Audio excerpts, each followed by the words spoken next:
we're talking about all the methods of administration of peptides. You can do intravenous. There might be an intramuscular injection that a doctor could give you. You could do a subcutaneous injection. You could do oral peptides, taking a pill. You could do the oral liposomal, where you squirt something under your tongue. You could do liposomal, where there's a patch. But the one that I forgot to tell you about, which I can't believe because I do use this one.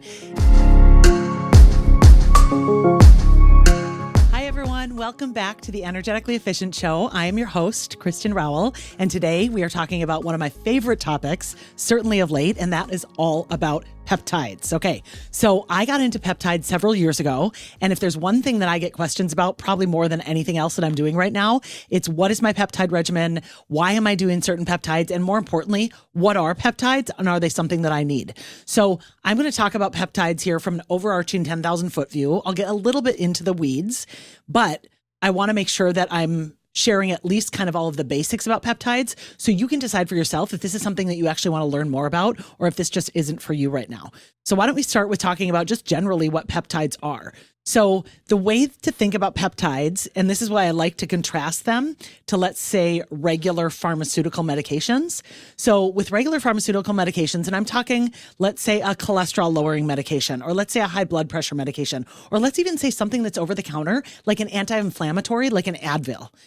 Part of the issue with those kinds of medications, even though they may be beneficial for specific purposes, is they have a systemic effect in the body. So for example, even though an Advil may reduce inflammation when you take it, it also has other downstream consequences, such as it's going to really affect your gut lining, and it doesn't do great on your stomach over time, just by way of one simple example. Or if, for example, you were prescribed something like a proton pump inhibitor, and in this category of drugs, I think of things like Tagamet, Prevacid, those kinds of tamp down the stomach acid drug. There are consequences to that, especially when you stay on them long-term, which has never been approved by the FDA, yet doctors still prescribe those things long-term anyways. Do not get me started on that topic. But that will have systemic effects on the body. For example, it's actually going to dramatically harm your gut lining over time. It's going to cause you, in many cases, to have an inability to really manufacture and create your own stomach acid because you become so woefully deficient in stomach acid when you take PPIs for a long time. So that's just two simple examples of systemic issues that may be caused by taking either prescription drug or an over-the-counter drug. And I always need to say this disclaimer at the outset. I am a functional nutritional therapy practitioner, so it'd be out of my scope of practice to ever advise anyone, client or not, to not take pharmaceutical medication that was prescribed to them. I can't interfere with any of your pharmaceutical medication, and I would never try to. But part of what I consider my role to be, especially with my clients, is to help give them ammunition and information and education so that they know what to ask their doctor the next time they go into the clinic, the next time they're prescribed something, for example, the next time the doctor's talking with them about a course of treatment. My clients are more informed, more educated, and more knowledgeable about really what they're supposed to ask. And so I intend to do that with my podcast as well. So if we think about pharmaceutical drugs, like I just mentioned, as far as systemic in the body, peptides are really different because peptides are super specific. This is one of the reasons they are cutting edge science and that we're so excited about them. So they really are, I should say, short chain amino acids. So where we think of proteins, which are long chain amino acids, and you know how much I love protein and talk about protein, and the reason that we eat protein is that we get things like essential amino acids from them. Peptides are simply short chain amino acids. And many of the peptides our body already produces naturally. Now there are peptides on the market that are natural peptides. There are peptides on the market that are pharmaceutical peptides, which is part of the reason the topic of peptides get confusing. But when you think about what they are, I want you to think about them simply as a short chain amino acid as compared with a protein, which is a longer chain amino acid. And so when proteins are large and structural, peptides are short and functional. Think about peptides almost as a key going into a specific lock. And I'll use one example, and I'm going to talk about this peptide a fair amount because it's something that I was introduced to many years ago and I currently am taking. But there's a basic, I'll refer to as, quote, a gateway peptide. When people get into peptides, they say, oh, have you heard about the peptide BPC 157? Okay. Now what BPC stands for is body protection compound. So BPC 157 is a fantastic peptide for someone who has just recovered from surgery, for someone who's trying to recover from an injury, from someone who has systemic inflammation and is trying to get rid of the inflammation in their body, from someone who, let's say, a woman in perimenopause who's dealing with frozen shoulder By the way, guys, frozen shoulder is a massive common symptom in perimenopause, if you did not know that. So BPC 157 can be used for a variety of different inflammatory conditions in the body because it really acts as a repair molecule, or really a repair messenger, to say, we're deploying the repair molecules over to the site of injury, and we're working on it, and we're really cleaning it up, and we're getting all our tools out, and we're going to heal it, and the person's going to feel a lot better. So the first person I knew of was a gentleman that I knew at the gym many years ago, and he had found a functional or integrative practitioner who had prescribed him at the time BPC 157 to help him heal from the use, or rather overuse, of proton pump inhibitors for many years.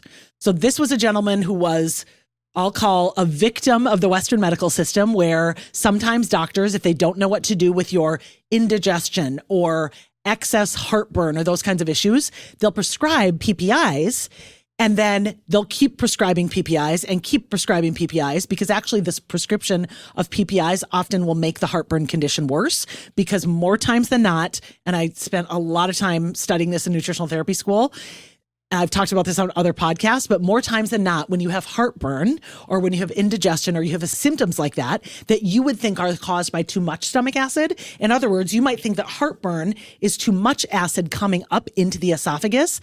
Actually, that symptom of heartburn is a signal that you don't have enough stomach acid. And then, unfortunately, Western medicine is going to provide you or prescribe you a proton pump inhibitor that's going to tamp down that stomach acid even more and get it to the point that you don't have any. And then it creates all this downstream calamity in your body, and your digestive system is a mess. So if there's one thing that I want you to take away from this podcast episode, other than just peptides and all the amazingness that they can give us, it's that proton pump inhibitors truly are not to be prescribed for more than a few weeks at a time.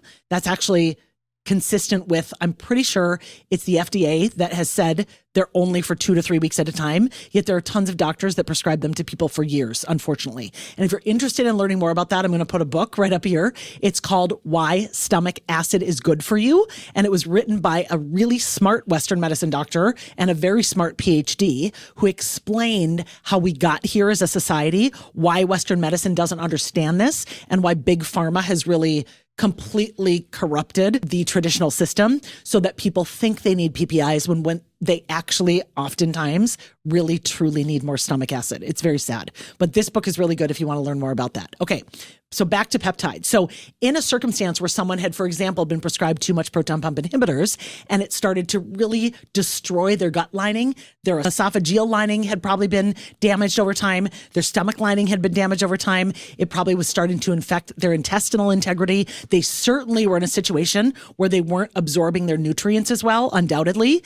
And because you don't have enough stomach acid, this person was more likely to get sick more often, because your first line of defense against any viruses or pathogens or bacteria or any sort of pathogen coming into your body is stomach acid.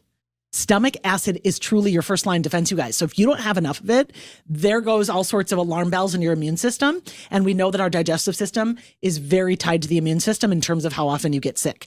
So body protection compound, or BPC 157, might be a peptide that someone would be interested in if they were going to try to heal something like a digestive distress gut lining issue. It may be something they might try if they just recovered from ACL surgery. It may be something they might try if they just had any sort of injury or fall or sprained an ankle or anything where they're like, I want to heal faster. And if I can get BPC 157 into my body, I could do that much more quickly. You know, an anti-inflammatory pill like Advil, even if it was prescription Advil, or ibuprofen rather, prescription ibuprofen will tamp down the systemic feeling of inflammation. So it might alleviate the pain, but it's not doing anything to actually heal you. So this is why peptide therapy is so exciting, because it's healing molecules going into your body and really getting at the root cause and going to the site of the injury rather than just tamping down the symptom. Okay. So I'll just stay on BPC 157 for a minute, because a related topic to this is, and this is something that I want to get into in this podcast. Okay, if I was to take that, Kristen, what are the methods of administration, or how might I get that in my body? And this is where it gets a little convoluted, because there are ever-changing FDA regulations on these things. And of course, I would say, with my conspiracy theory brain and my sinister brain, it's because these things actually work to heal people. And sorry to say, but big pharma doesn't really want you to heal. So there's a lot of regulation that comes out. We saw a lot of this during COVID. We saw a lot of noise around the fact that people shouldn't take quote unquote ivermectin, when ivermectin is the most prescribed generic drug in the world. And the inventor of ivermectin actually won a Nobel Prize for his invention of it. So there's just a lot of confusing information because people oftentimes believe what they're fed in the mainstream news, when really what I am here to share with you is what sort of cutting edge and fun additional research and molecules of healing and of cutting edge science might be available to you. So I bring up the FDA regulations simply because injectable peptides, it goes back and forth as to whether there's something that you can actually get.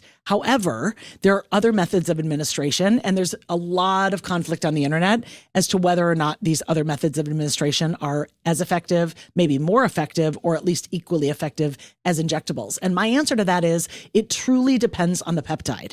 So certain peptides you could take just orally in a pill, and they're going to do wonders for your body. Certain peptides you can take intranasally, okay? That means you're actually, like what people would think of as some kind of nasal spray, you're just going to ingest them through your nasal cavity. And there are actually certain peptides where that might work better. The delivery mechanism of getting the peptide into your body that way may be better than an actual injection. You also may take peptides liposomally, and it might be an oral liposoma delivery. And so what I mean by that is you might squirt these peptides in a liquid form under your tongue.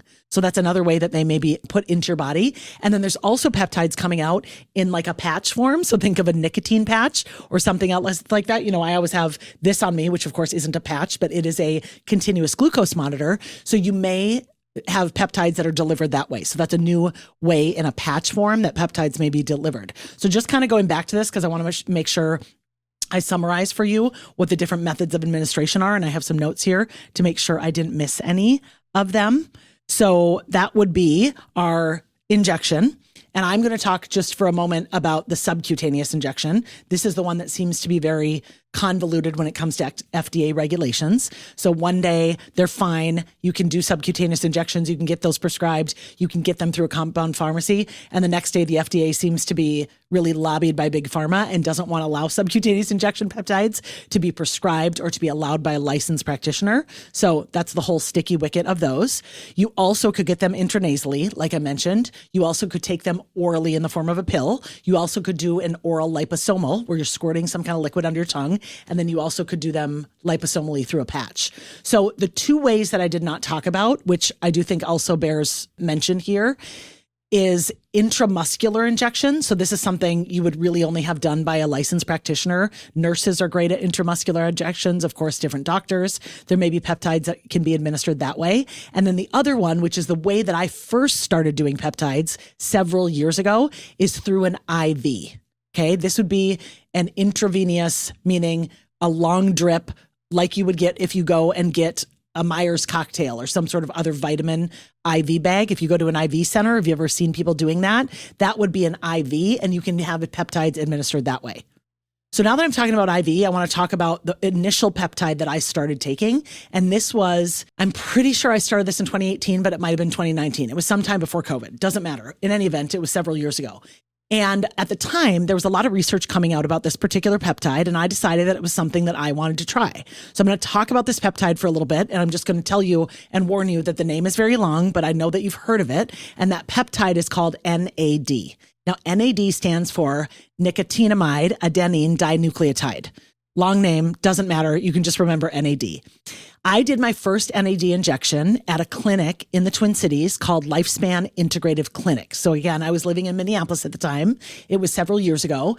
And the reason I chose to do NAD is I had been doing a lot of research on at that time through listening to various podcasts and taking various online courses from a lot of different providers. And I was very curious about the molecule of NAD simply for its energy and anti-aging effects. So before I go any further, I just want to tell you what NAD is, because a lot of people are confused saying, okay, is that something that, am I taking that it's a foreign molecule? Is it something that was drummed up in some sort of lab? The good answer is no. And what's exciting about NAD is you already have it in your body. Okay. And in fact, if you had no NAD in your body, you would be dead. You have to have NAD to live. So nicotine-adenine dinucleotide is a coenzyme that essentially helps with energy and cellular repair. So it really truly is like an anti-aging molecule. And I think of it in terms of, how do I get better cellular health? How do I really improve the strength and condition and just overall health of my mitochondria? How do I have more energy? How do I make sure my brain is working better? How do I make sure my metabolism is humming along at the best pace possible? And so that's really what I was learning about back at the time about NAD. And I thought, I'm going to go try this. Now, when I did my research, I was like, wait, how long does it take to get this IV? And the answer is, you're not going to believe this, it is a 3-hour injection. So my very first NID load, that you call it when you get your first NAD IV, took 3 hours, and that's 500, so 500 units of NAD. And forgive me that I can't remember if it's milligrams or micrograms or in any event, whatever the units are that are administered. I had 500 of them going into my body, which takes 3 hours. If you get 1,000 of them, that takes 6 hours, okay? That's a 6-hour injection. And just a quick sidebar on the peptide NAD, for those of you who are curious about it, for those of you who have been affected by or plagued with any sort of addiction, for those of you who have family members or loved ones who have dealt with addiction, NAD is fantastic for overcoming addiction. So actually at the Lifespan Integrative Clinic, where I used to go when I lived in the Twin Cities, and actually I still visit there when I go home, they have an addiction protocol, and this can work for alcohol, this can work for heroin, this can work for cocaine, this can work for all sorts of drug rehab. You come in and you get an NAD injection for 6 hours every single day for 2 weeks, and people will tell you, I'm not even addicted anymore. I don't know what it is about that molecule, but I have no more addiction. So had I known about this when I was married, or had this been something that was a thing back then when I was married, I would have encouraged my husband to try it at the time, but it just wasn't something that was known about way back then. So for anyone who's dealing with any sort of family member with addiction, personally with addiction, please do your research and see if you can find somewhere that does NAD addiction and treatment recovery, because it sounds like it's been very powerful for many families. Okay, that's a sidebar about NAD. So for me, I took NAD. It was a 3-hour injection. I will be honest with you, when you get the injection, doesn't feel great, guys. It just doesn't. While you're getting the IV, I don't know how to describe it other than you sort of feel like you have the flu, which doesn't sound amazing, but I was willing to take that beating to my body, because I knew that what came on the other side of it was going to be increased energy, anti-aging benefits, etc., cellular repair, mitochondrial health, all of the things that I just mentioned to you. And just by way of some research I did before I started recording, so NAD, they refer to it as an essential coenzyme found in all living cells. Guys, it's in all living cells, okay? It's in your body. But like many things, over the age of 40, hello, I'm there, I'm almost 50. Like most things, when we get over the age of 40, the molecules decrease as we age. Obviously, hormones decrease as we age. Obviously, creatine in the body decreases as we age. I've done other podcasts about all this. NAD is one of those molecules. So putting it back into the body is an anti-aging strategy in terms of your mitochondrial health, your energy, overall cellular function, of course. So if people tell you they can take NAD in an oral form, they're lying. You cannot get NAD orally. You can get the precursor to NAD, one of the precursors. So precursors to NAD, in other words, molecules that in theory will help your body make more NAD on its own, are NR, which is nicotinamide riboside, or nicotinamide ribose is one of the two. I can't remember if it's riboside or ribose. I think it's riboside. Or nicotinamide mononucleotide. So remember I said nicotinamide adenine dinucleotide? Nicotinamide mononucleotide is a precursor to NAD. So if you see any of these dangled supplements out on the market between Elysium Basis, True Niagen, there's a Regen one that I took for a while. I've taken oral NAD before, and I think oral NAD can be effective for people. It's just a lot slower to get your NAD stores up. So what that means is when I did my research back then, I did injections once a week for, I believe, 6 weeks. It might have been every other week for 6 weeks, but I did like 4 to 6 injections. I don't remember exactly how many it was. But the reason that I did that is because it was described to me as that it's like jump starting the battery in a car. So you have to, when you jump start a battery in a car, you put the cables on. And of course you have the other car started and you rev the gas until the other car is going and you know that it's finally started, and then you take the cables off and then you can drive the car away. So jump starting the battery in the car is like the NAD injection. And then once you can drive the car away, that's like taking the oral precursors to NAD. So because I was over 40 when I started the NAD injections, I wanted to make sure that I had all of my NAD stores back up before I started transitioning to the oral form of NAD. So I just want to tell you guys about the story when I took my first NAD injection because it was wild. So like I said, it's not comfortable. You kind of feel like you have the flu. You kind of feel like you're writhing in pain. It takes the full 3 hours. You could push it faster than that, but the faster you have the IV go, the more uncomfortable it is. So the way that I always know if I'm getting my NAD stores totally topped off and to the top of where they need to be is I can push the IV a lot faster. So I've done the 3-hour injection now in as fast as 45 minutes. And if I can push it in 45 minutes, that tells me my NAD is probably good. I'm probably good. When I'm really depleted on NAD, the 3-hour injection takes the full 3 hours and I'm pretty miserable the entire time. So you might feel like you have diarrhea. You might feel like you have the flu. You might feel like you want to vomit. You might feel really, really nauseous. You might feel like you need to eat something. You might feel just out of sorts. I remember there was a client of mine who walked into the clinic that I was at getting the NAD injection. And I had on my blue light blocking glasses because I just didn't like all the blue light in the clinic at the time. I was in a coat with like my winter clothes on. And I was like this, just like writhing in pain in the chair. She was like, "Oh my God, Kristen, are you okay?" I'm like, "Yeah, just getting my NAD. I'm miserable." And she thought it was so funny. But here's what's crazy, you guys. The second the IV comes out of your arm, you feel great. You literally feel great. It's just while the NAD is coming into your body because of the way the molecule works in your system. So it's just a really odd thing that I warn people about because it might be uncomfortable while you're getting the NAD injection. It doesn't mean that anything's wrong.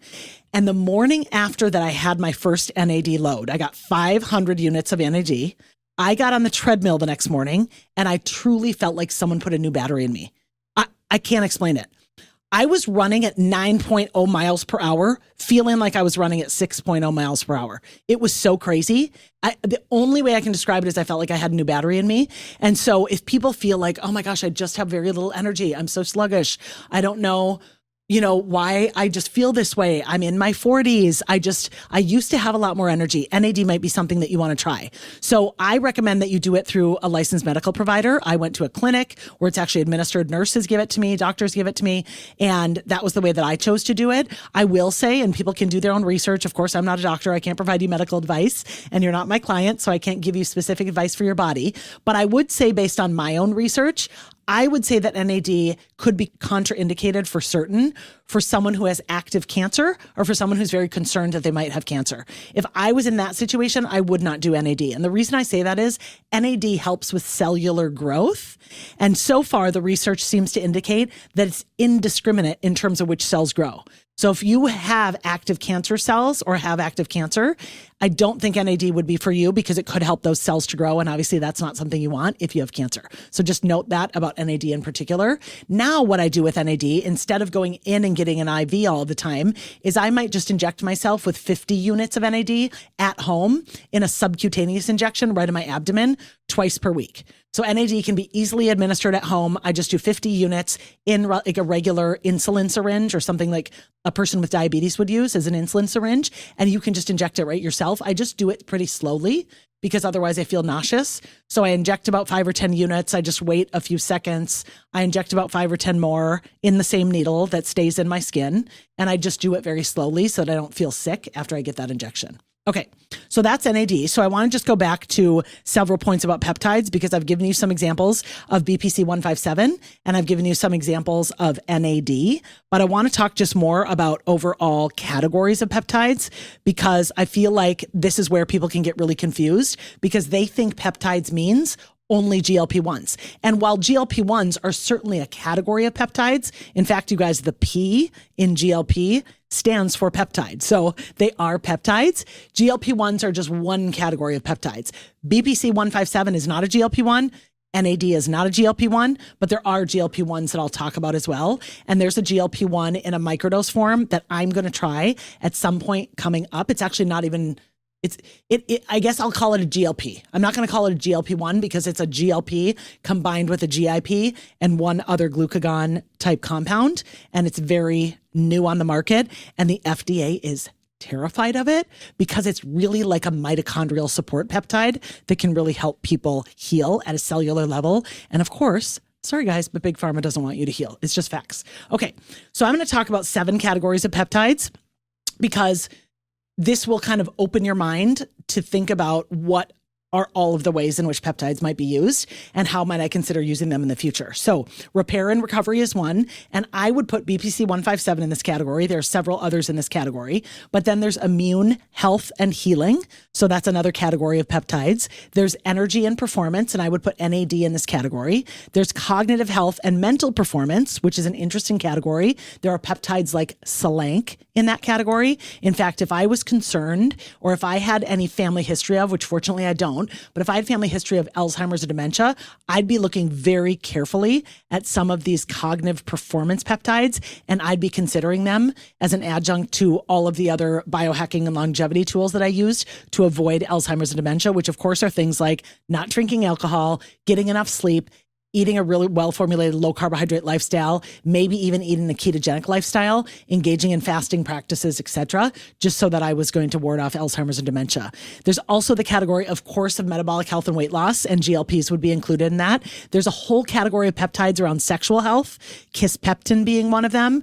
Melanotan-2 can be used to increase sex drive, which is fascinating, but melanotan-2 also has a consequence of really tanning your skin a ton. And in fact, I've read stories, if you overdo melanotan-2, you truly can like turn purple, and that is not ideal. We do not want to be a Smurf. So I would not recommend that people do melanotan-2. One of the peptides that I'm taking right now is called melanotan-1. And so I'll talk about that one in a little bit. And then category 7 would be longevity, anti-aging, and beauty. I also realized as I'm telling you guys this, I always want to make sure that I'm giving you all of the information. One of the things I forgot to say when we were talking about all the methods of administration of peptides. So remember, I said you can do intravenous, so you can get an IV. There might be an intramuscular injection that a doctor could give you. You could do a subcutaneous injection, meaning just sort of in your abdomen, in your butt, in your thigh, wherever you want to do a subcu injection on your own. You could do oral peptides, taking a pill. You could do the oral liposomal, where you squirt something under your tongue. You could do liposomal, where there's a patch. But the one that I forgot to tell you about, which I can't believe because I do use this one, is topical. And there's one peptide that I very, very, very much recommend in the topical form. And I talked about it in my skin health episode. And that is GHKCU, which is a copper peptide, which is excellent for your skin health. I put that on this morning after I washed my face, and I swear it's one of the peptides that's contributing to just better elasticity in my skin, a dewier look in my skin, and just overall better skin health. So I can't recommend that one enough. I'll make sure I put a link under this podcast episode to the particular one that I use from Quicksilver Scientific, because I absolutely love it. And I can't say enough about it. And the other thing is I also am currently injecting GHKCU right now, but I have to be honest, I'm a little concerned just on my own about getting too much copper in my body because we never want our copper zinc balance to be so off. So yes, I'm also taking zinc, but just like anything that we take, you guys, just like eating well, just like drinking a lot of water, just like, which I have right here, just like drinking a lot of water with electrolytes, whatever, anything that's good for you, you can overdo. And I want to share with you a little story right now because I think this might even be true recently for me of peptides. And this is where I'm going to get into my current peptide stack. And what I mean by that is, you're not going to believe this, but 2 nights ago, I went to bed at 7:30. Okay, that was a Thursday night. Now, I'm very busy. I'm running 2 businesses. I have no business going to bed at 7:30. I have too much to do, frankly. And at the same time, I was in this position around 7 o'clock where I was like, I literally could not keep my eyes open. And I thought, well, this is really weird because I'm in one of my phases where I am on coffee. So I had a little bit of caffeine that day, not like a crazy amount, but I had caffeine.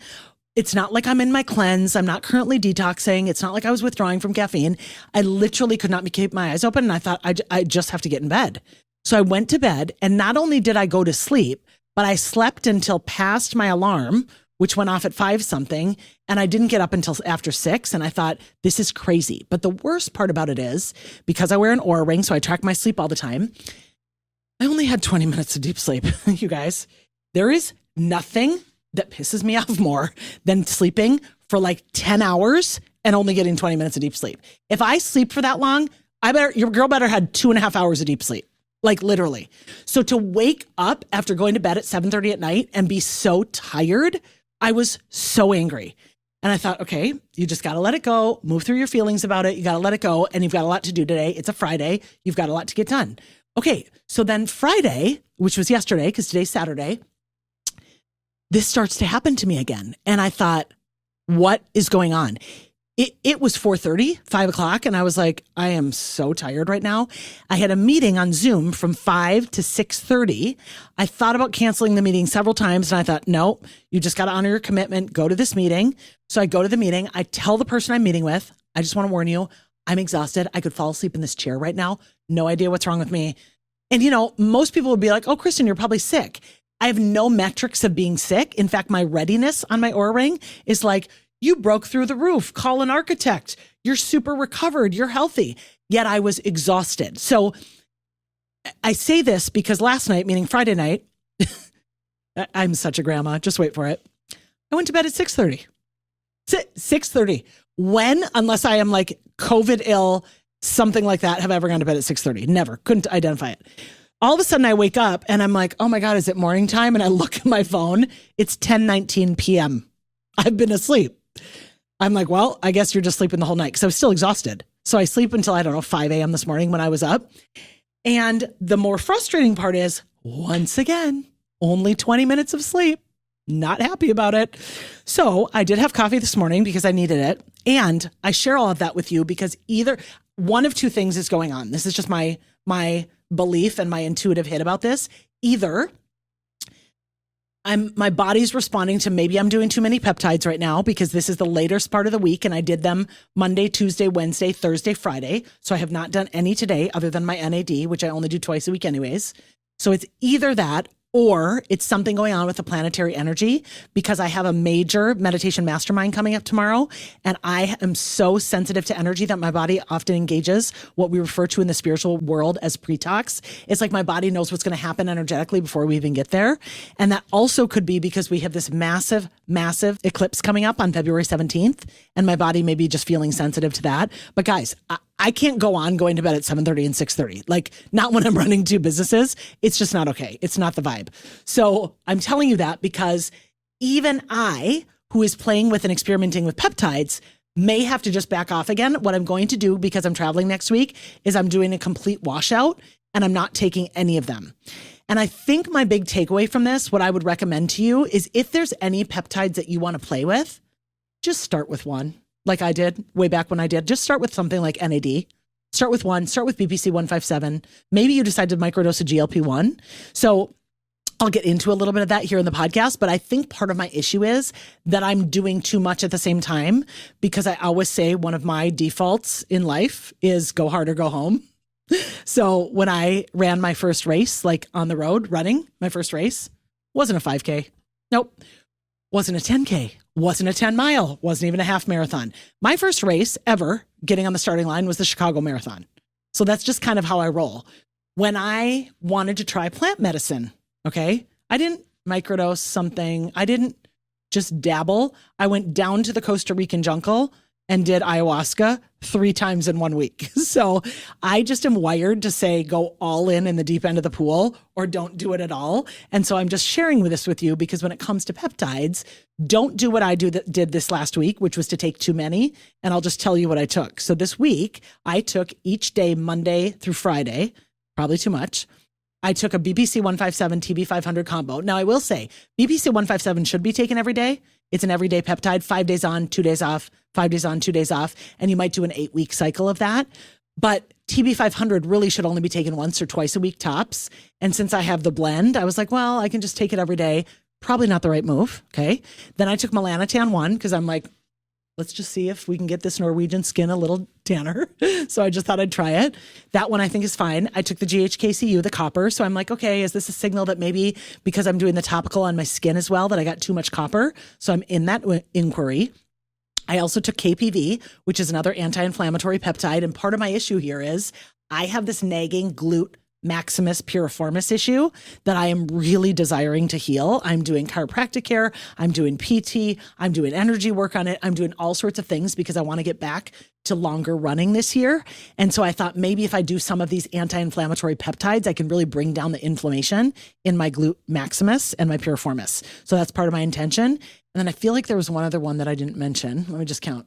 It's 5: melanotan, GHKCU, BPC 157 and TB 500, KPV. Oh my God. MOTS-C, MOTS-C. That's an energy one for the morning. So I tried to take these in the morning. That's why I was so confused about being tired. And then I do NAD twice a week. And then I purchased this other one that I will do a whole podcast episode about, you guys, because this molecule I am so excited about.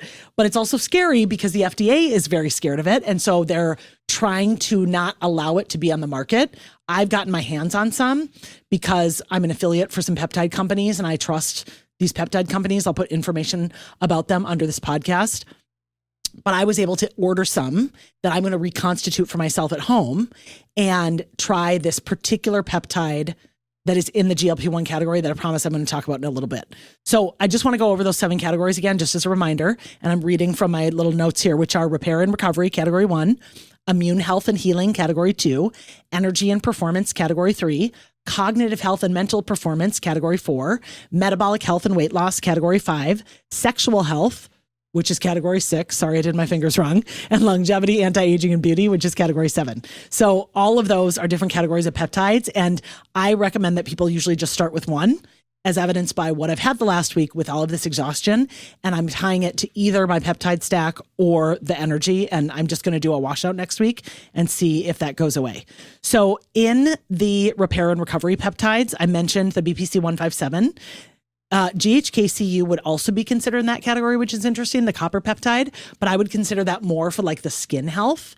And then the TB 500, which I mentioned, that KPV, which I mentioned, is an immune health and healing peptide, along, of course, with BPC 157. Energy and performance peptides would be MOTS-C, which is that energizing one that I'm taking. And then another one, and I should mention this, I haven't talked about this peptide yet. I did some research a handful of years ago. This was well after I started taking NAD. And I thought, and you guys are going to laugh because you're like, Kristen, you are the last person on earth who needs a peptide to help you build muscle. I agree, guys. I agree. But I thought, okay, I always like to do stuff on my own body as an experiment. And what if this is something my clients are interested in taking? And I was at the time having several different men who were hiring me who were curious about some of these peptides. And I thought, okay, well, I'll just get the one that kind of is sold to women and try it. And it's a combination of something called CJC 1295 and ipamorelin.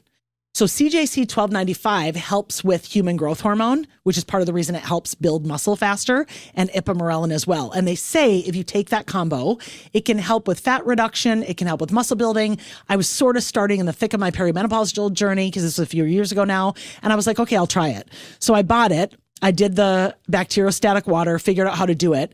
And one of the benefits of this peptide is when you take it at night, and you literally within 5 minutes are like, I mean, you get knocked out. So I probably need this peptide again. So I actually could get some real deep sleep since I'm not getting it right now. However, this peptide, guys, I did it for maybe 4 days because I was so hungry. It was horrible. I was like, I'm going to eat myself into like my 600-pound life because it made me so hungry. Not what I want, not the vibe, not what I need. So this is why I tell people, like, do your research or work with a provider who can actually get you peptides from a compounding pharmacy, or who can hold your hand and help you with respect to the incredibly complex sticky wicket of peptides online. I'm not going to go into all the details of how you can get peptides online in this particular podcast. Number one, because I talk about that in some of my higher level programs. And number two, because it's way too detailed to go into in this. And number three, because of the changing FDA regulations, it's just not something I want to put out there and have a risk of being shadow banned, because that's not interesting to me. So I will talk about that in my upcoming course, which is called Hot and Fit AF over 40. And we start that in the spring here in the next month or so. So if you want more information about that, you can click on the link below this video. But more importantly, if you want to join my free masterclass that's on February 24th, I would love to have you for that. And that is the top 3 mistakes that I see women make in perimenopause and how you can stop making those mistakes and turn your body into a fat burning machine. So I'll put a link to the free masterclass underneath this video as well, where we'll dive all into perimenopausal mistakes. I want to transition now into the metabolic health and weight loss peptides, because it's probably why you guys are all here. Everyone wants to learn about GLP-1s. Everyone wants to understand, what are these molecules? What do you think about Ozempic? What do you think about Mounjaro? What do you think about Wegovy, et cetera, et cetera? And I'll say that my opinion on these molecules has changed as I've learned more information. So I will say that I am not a fan and do not support and do not like Ozempic as a drug, pharmaceutical drug. I do not like Wegovy, Mounjaro as drugs, the pharmaceutical drugs. And the reason I say that is they are, in my opinion, extreme overdoses of the molecule that they are comprised of. So semaglutide is the molecule that makes Ozempic. Big Pharma cannot patent semaglutide. Okay, it's a peptide that's not patentable. This is why there's so much controversy around bioidentical hormone therapy, because Big Pharma can't patent estrogen. They can't patent testosterone. They can't patent progesterone. Those are bioidentical hormones in your body. So if you want to get those, when you start taking hormone replacement therapy like me, you have to go to a compounding pharmacy that'll make those particular compounds for you in a certain dosage so that you can ingest them or apply them into your body topically or injectably or however it is that you take them. So peptides are the same way. So what did Novo Nordisk come out with when they came out with Ozempic? They just patented the administration device, meaning the pen and the actual dose, so that they could make millions, if not billions of dollars on this particular drug. But what's happening is it's causing damage to people's bodies over time for 2 primary reasons. The number one is, if these patients are not strength training or eating adequate amounts of protein. And I've heard horror stories from some of people on Ozempic where they're like, I get full eating 2 peanuts. It's just not enough food to be able to feed your metabolism. So your body is naturally going to strip away all of its muscle. And then you're really in a, I'd say, diseased state, because you don't have enough lean muscle tissue on your body to be able to age well. You also can't build bone, and you've really tanked your metabolism. So now, if you used to have a resting metabolic rate, I'll just say for an average woman, if your resting metabolic rate was, let's say, 1,400 calories a day, now, because the use of Ozempic and stripping off so much of your lean muscle tissue, your resting metabolic rate is probably like 1,000 calories a day or 900 calories a day, meaning you will gain weight far more easily when you eat normally now, because your resting metabolic rate has gotten so low. So this is why I get so concerned about those medications, because they are an overdose of the actual medication, which causes a loss of muscle and a loss of bone. The second reason I get concerned about those is because they do cause effectively a paralysis of sorts of the digestive system. They really slow gastric emptying and the transit time, which sounds like it might be a pretty innocuous thing, but you guys know I am all about detoxification, and how is one of the primary ways we detox? Through our feces. When our fecal matter, when our bowel movements move through our large intestine and out the body, we want those to move through our intestines in a certain period of time so that the toxic sludge in our fecal matter isn't reabsorbed by that organ, or you're just becoming twice as toxic as you were before you got rid of it. So my concern with the overdosing of these medications is that it causes people to say, okay, now I don't even have a bowel movement every day. Now I'm not evacuating my bowels as regularly as I should be, which is terrible for your health. So from my perspective, semaglutide is not the problem, Ozempic is. And so semaglutide can be microdosed. You can do a very, very small amount of semaglutide through a compounding pharmacy or through various places online where you can get it if you learn more about reconstitution and how to do this through a provider. And I talk more about this in my higher level courses, but you can microdose that particular compound and have anti-inflammatory benefits, reduction in food noise, eating less so you can spur a little bit of weight loss, still have enough of an appetite to eat your protein, still have enough of an appetite to be able to build bone. And then obviously you have to be strength training with that in order to build bone and to build muscle. But it's not this extreme weight loss that results in a lot of muscle loss. So semaglutide is considered GLP-1. The second compound, again, this is in the Mounjaro Wegovy category. I believe both Mounjaro and Wegovy, it might be one of those, forgive me, but the compound that they use is tirzepatide. Okay, again, it's an overdose of that compound, but we consider tirzepatide to be something called GLP-2. So where semaglutide is GLP-1, tirzepatide is GLP-2, and all that means is that semaglutide is a single agonist and tirzepatide is a double agonist, means it's a GLP and a GIP. So not only is it a glucagon-like peptide, but I want to say that the GIP, and I'm going to double check this, I think it's glucagon-inducing peptide? I'll look for it after this and I'll put it under the video. But in any event, it's a combination of a GLP and a GIP, okay? So that's why we call tirzepatide GLP-2. That I actually have used now with a couple of clients to see if just microdosing a small amount can help not only with food noise and with a little appetite suppression, but also just in terms of this boost in their metabolism to help accelerate fat loss a little bit further. And I'm specifically only using this with a couple of my clients who are women in perimenopause because I wanted to try it with them. I haven't tried this with any male clients yet. I'm talking to a couple of male clients about it, but I wanted to try it with women in perimenopause because I do think that a cycle of a peptide like this that you use in, let's say, an 8-week cycle can be very beneficial for inflammation reduction, for reduction of food noise, and for getting you through what can be a very confusing and difficult time of life, which is perimenopause. I'm not saying every woman needs this. I'm not saying every woman should take this, but I do think in certain circumstances, it can be very beneficial. And then the third GLP, let's call it, in terms of this category of metabolic health and weight loss, I mentioned there were 3 of them. So it's semaglutide is GLP-1, tirzepatide is GLP-2, and then this new GLP-3, or what we're calling GLP-3, is the one I just personally ordered, and I'm going to try at some point, and I'll talk all about it online because I want to be transparent with you guys, is something called retatrutide or retatrutide. The nickname is Reta, R-E-T-A. And there is a lot of controversy about this particular peptide right now. Number one, because it has not been FDA approved yet. And I think that has less to do with the fact that it's good for you than more to do with the fact that Big Pharma is terrified of this because if a lot of people took it, it could really, really heal people. They're saying that it could have effects as good as like preventing against cancers, causing fat loss, helping with muscle building, warding off dementia. Like they're saying it could have so many downstream benefits in the body that it sounds like it's going to be a really controversial thing to bring to market. But I was able to get my hands on some and I just want to try it and then report publicly what I'm noticing. Do I notice a reduction in food noise? Do I notice that I have more energy? Do I notice anything else in terms of my metabolic health, my cravings, my fat loss, my muscle gain, anything like that? Do I notice I'm stronger in the gym? What is it that I'm noticing? And do I notice a different gain with mitochondrial health? So I will report back to you guys once I start that. I don't think it's going to be for a while yet because I just want to do a little bit more research about it. And I don't want to just blindly take something and not really understand what I'm getting myself into.